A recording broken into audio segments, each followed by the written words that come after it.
Good evening, everyone. Welcome back to my slow descent into madness.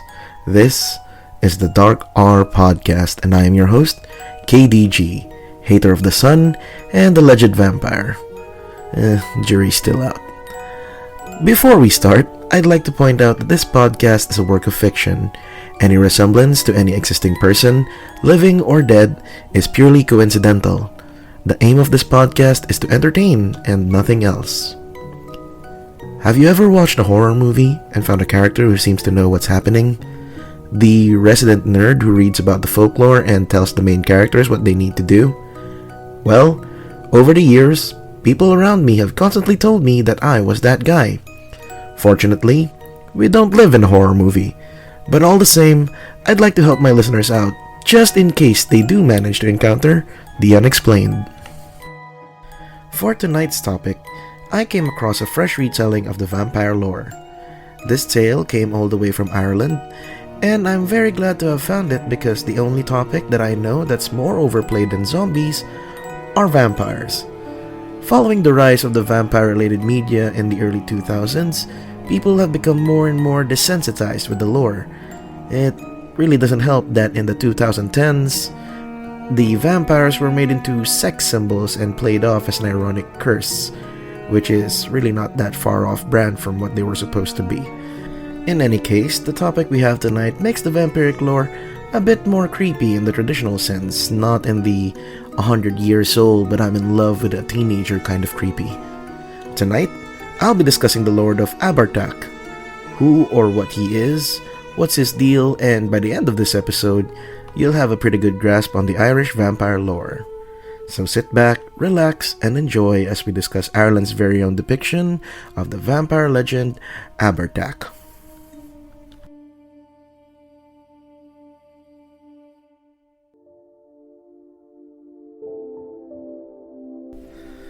Let's go back to the very beginning, shall we? Oh, and before we do, let me apologize in advance for any mispronounced words in this episode. I'm afraid that I'm going to end up butchering a lot of these names because I'm really not that well versed in the Irish language, but I will try my best. Sorry, my Irish friends. But let's continue. The vampire lore is fairly simple to discuss because of how common it is worldwide. A vampire is a being that feeds on blood to keep itself alive. Technically undead, it's usually driven off by garlic, silver, crosses, and sunlight. To kill one is to either stab one through the heart and cut off its head, or the usual approach, which is to expose the thing in sunlight, both of which can rid you of your garden variety vampire. The most famous one of all, of course, is Count Dracula. Dracula, by Bram Stoker, was released back in May 26 of 1897 and has paved the way in making vampires more common knowledge in the years to come. People say that Mr. Stoker's inspiration for the titular villain of his story was Vlad the Impaler, a very scary man who led the Wallachian military between 1448 to 1477. However, there are a few others that say that Mr. Stoker may have drawn inspiration from a certain Irish legend when he visited the coastal town of Whitby, Ireland in 1890. At the time, there was a very well-known story in Ireland based in the County Derry parish of Errigal, specifically in the townland of Slataverty. This was the story of Abhartach. Abhartach translates as dwarf, as mentioned in a book titled The Origin and History of Irish Names of Places, published by Patrick Weston Joyce, an Irish historian back in 1869. Legends say that the Abhartach was a cruel creature that possessed a powerful type of magic. As it ravaged the townsfolk, a local chieftain took it upon himself to rid the town of its menace. He was able to kill the Abhartach and buried its body nearby.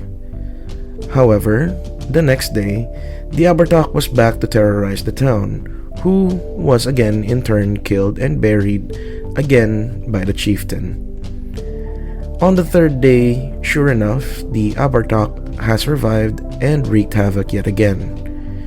The chieftain, unable to find a way to kill the fiend, consulted a druid in his quest.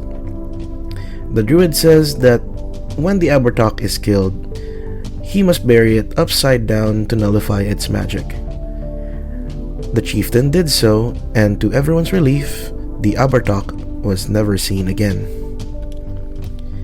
There is another version of this legend, the one we're kind of more interested in, mentioned that the Abhartach was killed, but as it was revived, it ravaged the land while trying to find fresh blood to drink.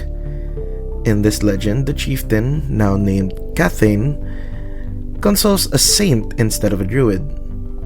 The saint mentions that he needed to find a sword made out of yew wood, a tree mostly found in southern Europe. He further mentions that when he does kill the Abhartach, he should bury it upside down and to put a great stone to keep it from coming back. The chieftain Cathane does so and seals the Abhartach in his grave, again much like the first legend. There is yet another version of this legend which I found to be the creepiest one. According to the legend, Abhartach was a 5th to 6th century tyrant of a man that lived in a castle, much like Dracula. The castle was found in between the towns of Garvach and Dungiven. It was said that he was believed to be a man with powerful magic, a wizard to some, but for sure everyone hated him because he was just downright evil. He was also thought to be a jealous man, suspecting his wife of having an affair most times. One night, the jealousy got the better of him, and he decided to climb out the castle window to spy on his wife, to catch her in the act. Unfortunately, in doing so, he slipped and fell to his death. The townspeople found him dead and were happy to bury him. He was buried upright because of his status. The next day, the people were shocked to see Abhartach appearing in the town, demanding them for a bowl of their fresh blood. Horrified, they asked a neighboring chieftain, Cathan, to kill the undead king. He obliged and slayed the tyrant, burying him the same way the townspeople did, in an upright position. But the next day, Abhartach was going around town again, demanding bowls of blood from his people.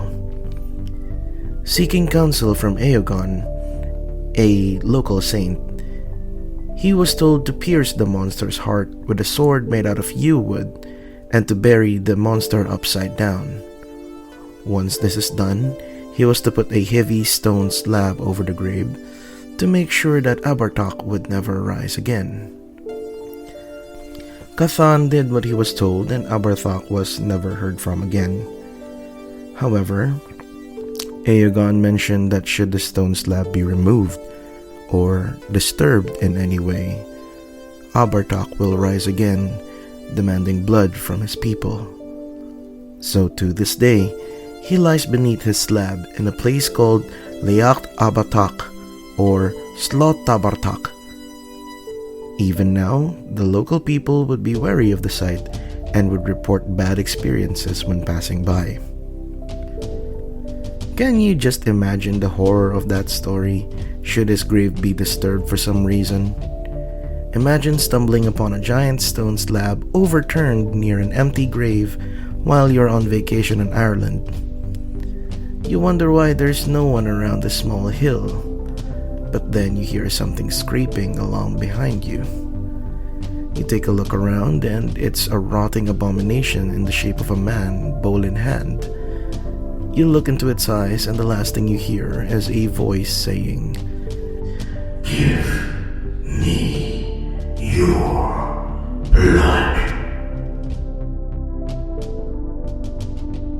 It's a fascinating take on the vampire lore because it doesn't make use of the traditional ways to get rid of it. I mean, granted, it's not as menacing as Dracula or Blade or maybe any other vampire we may be familiar with except for Edward. but it does carry a certain creepiness factor to it. It goes back to its roots and focuses on the vampire's ability to come back to life and its unquenchable thirst for blood. What's truly horrifying about this is the fact that it can't be killed by sunlight.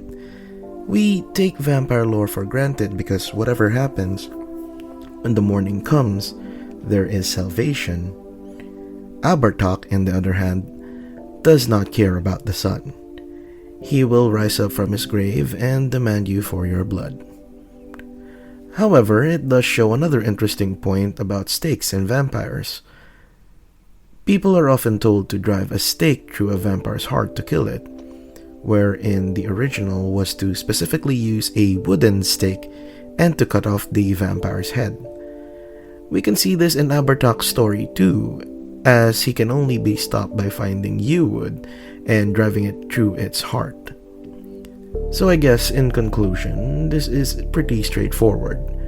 When you're in Ireland, beware the Slot Abhartach, and make sure to not play around any large slabs of stone.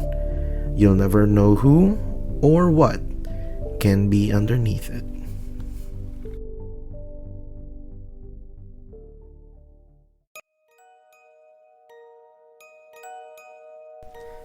That's gonna be it for tonight's episode. I hope you guys enjoyed it.